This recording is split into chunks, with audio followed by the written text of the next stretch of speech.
Dear students, आप सभी का Gurukul vision by Bharat sir के इस यूट्यूब चैनल पर स्वागत है। जैसे कि कल हम आपको बताए थे कि 4 जनवरी 2025 से साइंस और सोशल साइंस के में प्रत्येक में जो है दो चैप्टर्स के जो महत्वपूर्ण प्रश्न हैं, जो एग्ज़ाम की दृष्टि से मोस्ट इम्पोर्टेंट हैं, उन सभी प्रश्नों को लेकर आपके सामने आएंगे। तो आइए आज हम देखते हैं केमिस्ट्री चैप्टर 1 रासायनिक अभिक्रियाएं एवं समीकरण और चैप्टर 2 अम्ल क्षार एवं लवण, इन दोनों चैप्टर से कौन कौन से प्रश्न जो हैं 2025 के लिए भी आई हैं, मोस्ट इम्पोर्टेंट है, जो परीक्षा में पूछे जाने की प्रबल संभावना है। तो देखिए चैप्टर 1 से जो प्रश्न आ सकते हैं 2025 के बोर्ड एग्जाम के लिए, उसमें पहला प्रश्न है अभिकारक एवं उत्पाद में क्या अंतर है, स्पष्ट कर। दूसरा प्रश्न है संयोजन तथा वियोजन अभिक्रिया में अंतर स्पष्ट करें। या यह प्रश्न ऐसे भी आ सकता है कि संयोजन अभिक्रिया वियोजन अभिक्रिया के विपरीत है, समझाए। तीसरा प्रश्न है ऊष्माक्षेपी एवं ऊष्माशोषी अभिक्रिया को उदाहरण सहित समझाए। चौथा प्रश्न है अवक्षेपण अभिक्रिया से आप क्या समझते हैं, उसके लिए एग्जाम्पल भी देना रहेगा। पांचवा प्रश्न है रासायनिक समीकरण के क्या महत्व है, या ऐसे भी पूछ सकता है कि रासायनिक समीकरण की विशेषताओं को लिखें, या रासायनिक समीकरण से क्या लाभ होते हैं, ऐसे जो है प्रश्न पूछे जा सकते हैं। छठा प्रश्न है वायु में जलाने से पहले मैग्नीशियम फीता या रिबन को साफ क्यों किया जाता है, रगड़ कर उसको साफ क्यों करते हैं। सातवां प्रश्न है जब लोहे की कील को कॉपर सल्फेट के जलीय विलयन में डुबोया जाता है तो विलयन का रंग क्यों बदल जाता है। आठवां प्रश्न है श्वसन को ऊष्माक्षेपी अभिक्रिया क्यों कहते हैं। ये 8 जो है इंपॉर्टेंट प्रश्न है चैप्टर 1 से। और अन्य प्रश्न जो है इसमें और भी पूछे जा सकते हैं, जैसे निम्न रासायनिक अभिक्रियाओं के लिए रासायनिक समीकरण लिखें, या निम्न रासायनिक समीकरणों को संतुलित करें, ऐसे भी प्रश्न जो है पूछे जाएंगे। नेक्स्ट है संतुलित और असंतुलित रासायनिक समीकरण में क्या अंतर है। ये सभी जो है चैप्टर 1 से प्रश्न पूछे जा सकते हैं। अब आइए हम देखते हैं कि चैप्टर 2 से जो है किस तरह के प्रश्न जो है पूछे जाएंगे, कौन कौन से प्रश्न पूछे जाएंगे। पहला प्रश्न है अम्ल तथा क्षार को आर्हेनियस के अनुसार परिभाषित करें।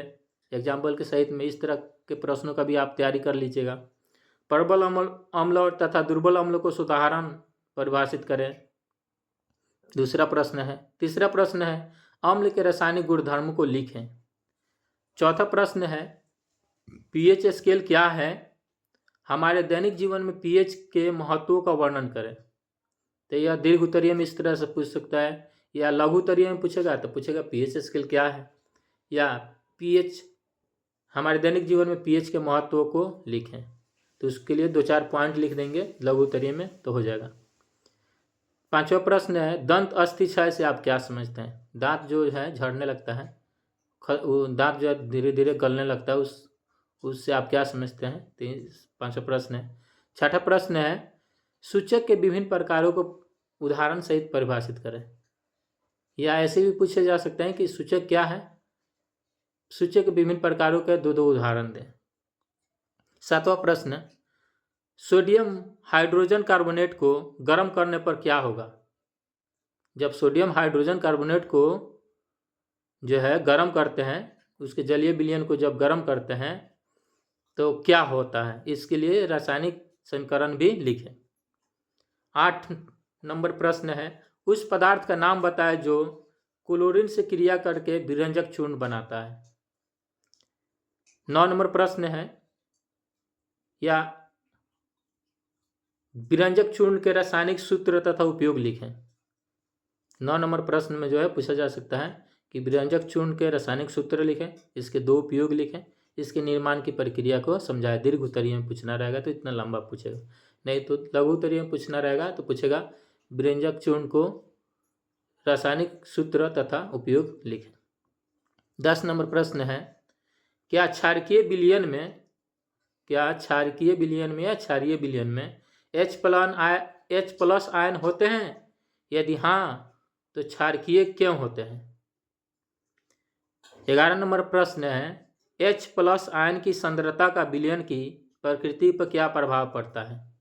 H+ आयन की सांद्रता का विलयन की प्रकृति पर क्या प्रभाव पड़ता है? 12 नंबर प्रश्न है, शुष्क हाइड्रोक्लोरिक गैस शुष्क लिटमस पत्र के रंग को क्यों नहीं बदलती है? 13 नंबर प्रश्न है, पीतल और तांबे के बर्तनों में दही या खट्टे पदार्थों को क्यों नहीं रखा जाता है?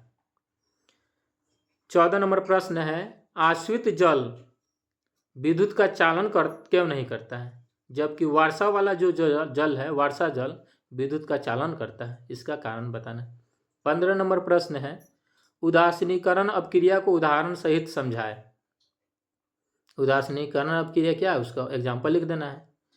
16 नंबर प्रश्न है, वॉशिंग सोडा एवं बेकिंग सोडा के दो उपयोग बताएं। वॉशिंग सोडा Na2CO3 जिसको धोबिया सोडा भी कहते हैं, और बेकिंग सोडा NaHCO3 जिसको खाने वाला सोडा भी कहते हैं। इसके दो उपयोग लिखें। ऑब्जेक्टिव में इससे इसके फार्मूला से भी प्रश्न आ सकते हैं। 17 नंबर प्रश्न है, एल्कोहल एवं ग्लूकोज। एल्कोहल का फार्मूला C2H5OH और ग्लूकोज का फार्मूला C6H12O6। जैसे यौगिक में भी एल्कोहल तथा ग्लूकोज जैसे यौगिक में भी हाइड्रोजन होते हैं, लेकिन इनका वर्गीकरण अम्ल की तरह नहीं होता है, क्यों? तो ये सभी प्रश्न जो है चैप्टर 1 और चैप्टर 2 से रिलेटेड हैं, जो NCERT से हैं और कुछ जो है मेन टॉपिक से चैप्टर के अंदर से लिए गए हैं। जैसे कि हमने प्रीवियस ईयर्स के क्वेश्चन का अवलोकन किया, तो हमने पाया कि चैप्टर 1 और चैप्टर 2 से, यानी रासायनिक अपक्रिया एवं समीकरण तथा अम्ल क्षार तथा लवण वाले दोनों चैप्टर जो है, इनसे जो है प्रत्येक साल कम से कम 3-4 प्रश्न रहे हैं, अधिक से अधिक 5-6 प्रश्न लघु उत्तरीय में पूछे जा चुके हैं। कभी कभी दीर्घ उत्तरीय में भी प्रश्न रहा है। तो अगर हम रसायन शास्त्र के 2 चैप्टर को ठीक से क्लियर कर लेते हैं, तो आपके लघु उत्तरीय जो प्रश्न होते हैं, 8 प्रश्न होते हैं जिसमें 4 प्रश्नों का उत्तर देना रहता है, तो उन 4 प्रश्नों को आसानी से उत्तर दे सकते हैं। क्यों? क्योंकि 8 प्रश्न में कम से कम 4 और अधिकतम 6 प्रश्न जो है इन 2 चैप्टर से ही पूछे जाते हैं। तो 2 चैप्टरों को अच्छी से आप लोग तैयारी कर लीजिए, और नेक्स्ट वीडियो जो है जल्द हम लेकर आएंगे आपके लिए चैप्टर 3 और चैप्टर 4 के लिए। केमिस्ट्री के ही चैप्टर 3 और चैप्टर 4 के लिए कौन कौन से प्रश्न जो है इम्पोर्टेंट है। हाँ, एक बात आप कंफर्म हो लीजिए कि अधिकांश प्रश्न NCERT से पूछे गए और टॉपिक से रिलेटेड पूछे गए, या हूबहू सेम टू सेम क्वेश्चन पूछ लिए गए। तो वैसे ही प्रश्नों को हमने इस वीडियो में समावेश किया है। उम्मीद है कि आपको जो है यह सीरीज बहुत अच्छा लगेगी। रेगुलर बने रहिए, मेरे चैनल को सब्सक्राइब कर लीजिए, वीडियो को लाइक और शेयर करना ना भूलें, ताकि अधिक से अधिक बच्चों को लाभ मिले। धन्यवाद।